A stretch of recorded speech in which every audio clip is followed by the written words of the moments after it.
Gördüm ölümden döndüm, derdimi bilmedin ama seni sevdim ama çok iyi. Sen beni sevmedin ama her şey bir anlık oldu. Sevgimizi özün bitirdin, hayatım karanlık oldu. Beni bir ömür yitirdin, daha beni neymirsen sen. Hayat upuç olmuş biriyim, güveneceğim adam yoktur. Ben unutulmuş biriyim, daha beni neymirsen sen. Hayat upuç olmuş biriyim, güveneceğim adam yoktur. Ben unutulmuş biriyim.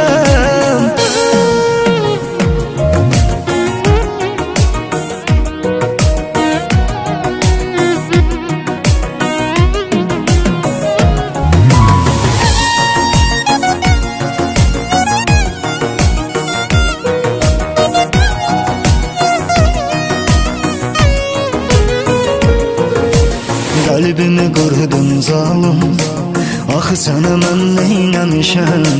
Heyif ki gez başa düşdüm, ömrümü məhv eyləmişəm.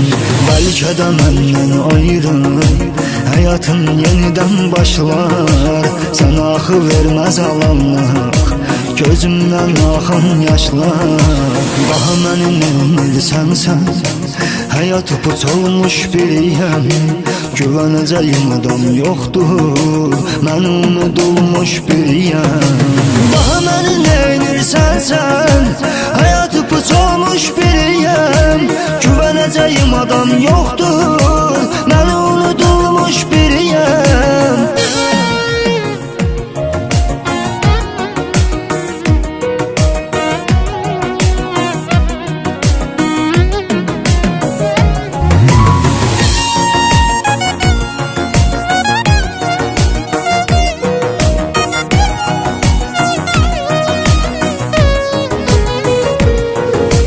Sen bana acılar verdin, belə olur mu seven insan? Sana bu sevgim aram olsun, hayatımı elədin zindan. Tənha qalıb üzüləndə kimləri satacaq dadına?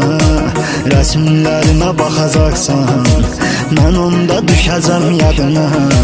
Daha məni neymirsən sən, hayat upuç olmuş biriyim, güveneceğim adam yoktur.